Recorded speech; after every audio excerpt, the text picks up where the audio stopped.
नमस्कार दोस्तों, कैसे हैं आप सभी। स्वागत है आपका आपके चैनल माई स्टडी जोन में।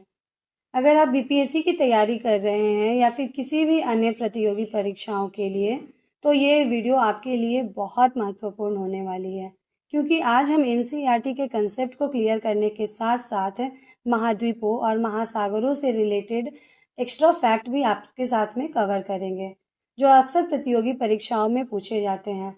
तो चलिए बिना समय गवाए शुरू करते हैं। हमारा पहला टॉपिक है पृथ्वी, जल और स्थल का ग्रह। दोस्तों, सबसे पहले एक छोटा सा सवाल। क्या आप जानते हैं कि पृथ्वी को नीला ग्रह क्यों कहा जाता है? कमेंट में ज़रूर बताइएगा। चलिए तब तक मैं आपको इसका उत्तर देती हूँ। इसका उत्तर है पृथ्वी की सतह का लगभग 71% भाग जल और 29% भाग स्थल से ढका हुआ है। और बीपीएससी में बहुत से इम्पॉर्टेंट फैक्ट हैं इससे रिलेटेड, जैसे कि पृथ्वी पर कुल जल का भाग 97% जो है वो खारा जल है। केवल 3% जल ही मीठा पानी है, यानी कि फ्रेश वाटर है। और इस मीठे पानी का अधिकांश भाग जो है वो हिम नदों, बर्फ की चादरों में जमा हुआ है। इसलिए पृथ्वी को ब्लू प्लैनेट कहा जाता है। तो चलिए इस चैप्टर को और डीपली एनालाइज करते हैं कि हमारी जो पृथ्वी है उस पर कितने महाद्वीप हैं और कितने महासागर हैं। चलिए तो स्टार्ट करते हैं। दोस्तों, दुनिया में कुल 7 महाद्वीप हैं। क्या आप इनके नाम बिना रुके बता सकते हैं? चलिए साथ में दोहराते हैं। पहला है एशिया, अफ्रीका, उत्तरी अमेरिका, दक्षिणी अमेरिका, अंटार्कटिका, यूरोप और ऑस्ट्रेलिया। चलिए अब इन सातों महाद्वीपों से रिलेटेड जो इम्पॉर्टेंट फैक्ट हैं उसको भी थोड़ा सा समझते हैं। पहला जो एशिया है वो विश्व का सबसे बड़ा महाद्वीप है और विश्व की लगभग 60% जनसंख्या यही निवास करती है। दूसरा अफ्रीका विश्व का दूसरा सबसे बड़ा महाद्वीप है और इसे गर्म महाद्वीप भी कहते हैं। इसका रीज़न बहुत सिंपल है, क्योंकि अफ्रीका के मध्य से भूमध्य रेखा गुजरती है और सूर्य की प्रकाश सीधे पड़ती है, इसलिए इसे गर्म महाद्वीप भी कहते हैं। तीसरा उत्तरी अमेरिका, जो उत्तर पश्चिमी गोलार्ध में स्थित है। इनमें कनाडा, अमेरिका, मैक्सिको आदि देश आते हैं। चौथा दक्षिणी अमेरिका, दक्षिणी गोलार्ध में मुख्यतः स्थित है। इनमें ब्राज़ील, ऑस्ट्रेलिया, चिली आदि जैसे देश आते हैं। पांचवा जो है वो अंटार्कटिका है, सबसे ठंडा महाद्वीप, लगभग पूरी तरह बर्फ से ढका हुआ है। यहाँ अस्थायी जनसंख्या बिल्कुल नहीं है। छठा यूरोप, आकार में अपेक्षाकृत बहुत छोटा है, लेकिन एशिया के साथ मिलकर ये यूरेशिया कहलाता है। सातवां ऑस्ट्रेलिया, सबसे छोटा महाद्वीप। ये एकमात्र ऐसा महाद्वीप है जहाँ केवल एक ही देश है, इसी कारण इसे आइसलैंड कॉन्टिनेंट भी कहते हैं। चलिए अब कुछ इम्पॉर्टेंट फैक्ट को अच्छे से एनालाइज करते हैं, जो बहुत सारे कॉम्पिटेटिव एग्जाम्स में पूछे जाते हैं। जैसे कि ग्रैंड कैनियन जो है वो उत्तरी अमेरिका में स्थित है। दक्षिण अमेरिका में अमेज़न नदी बहती है, जो विश्व की सबसे बड़ी नदी प्रणाली है। अंटार्कटिका सबसे ठंडा और बर्फ से ढका हुआ महाद्वीप है। यहाँ स्थायी जनसंख्या नहीं है, केवल शोध स्टेशन है। यूरोप आकार में छोटा तो है, लेकिन ऐतिहासिक और सांस्कृतिक रूप से अत्यंत महत्वपूर्ण है। एशिया, अफ्रीका और उत्तरी अमेरिका तीनों उत्तरी गोलार्ध में स्थित है। वहीं दक्षिणी अमेरिका, अंटार्कटिका और ऑस्ट्रेलिया मुख्यतः दक्षिणी गोलार्ध में स्थित है। यूरोप और अफ्रीका को भूमध्य सागर अलग करता है।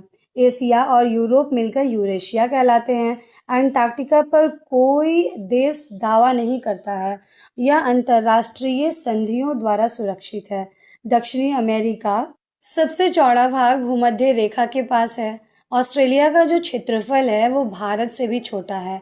विश्व की 7 चोटियों में से माउंट एवरेस्ट जो है वो एशिया में स्थित है। चलिए एक क्विक रिवीजन करते हैं। पहला, सबसे ऊंची चोटी माउंट एवरेस्ट है। सबसे बड़ा गर्म मरुस्थल सहारा मरुस्थल।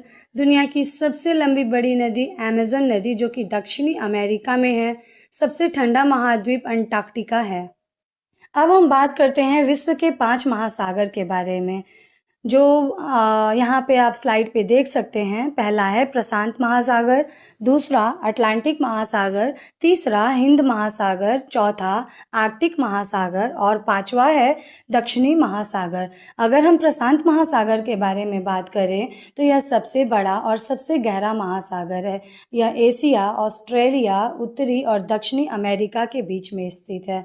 अटलांटिक महासागर जो है ये दूसरा सबसे बड़ा महासागर है जो यूरोप, अफ्रीका और उत्तरी और दक्षिणी अमेरिका के बीच में स्थित है।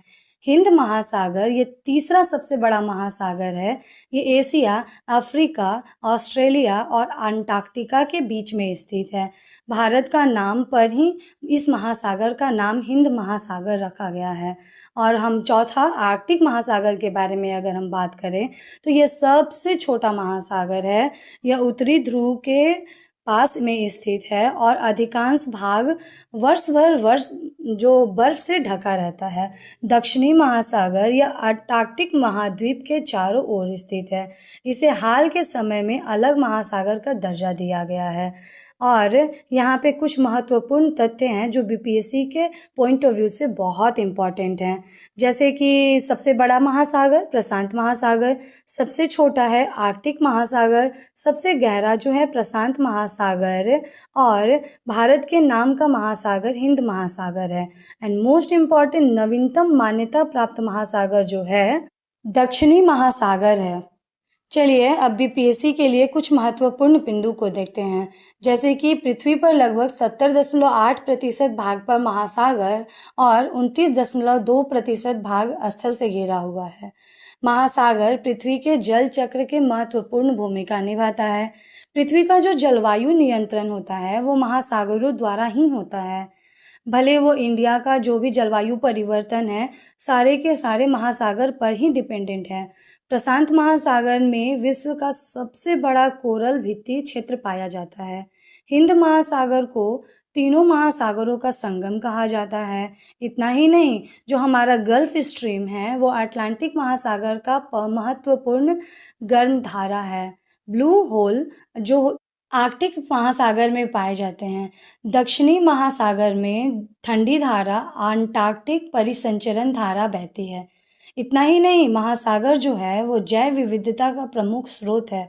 समुद्री संसाधन, खनिज, पेट्रोलियम, गैस, मत्स्य आदि के भंडार का 90% से अधिक हिस्सा महासागरों में पाया जाता है। तो चलिए वीडियो को अब यहीं पे ख़त्म करते हैं। दोस्तों, अगर आपको मेरी ये वीडियो उपयोगी लगी हो तो वीडियो को लाइक करें, अपने दोस्तों के साथ शेयर करें ताकि उनकी तैयारी भी मजबूत हो सके। और ऐसे ही एनसीईआरटी आधारित आसान नोट्स और बीपीएससी के बेहतरीन तैयारी के लिए हमारे चैनल माई स्टडी जोन को सब्सक्राइब करना बिल्कुल ना भूलें। मैं मिलूंगी आपसे अगले वीडियो में, तब तक के लिए धन्यवाद।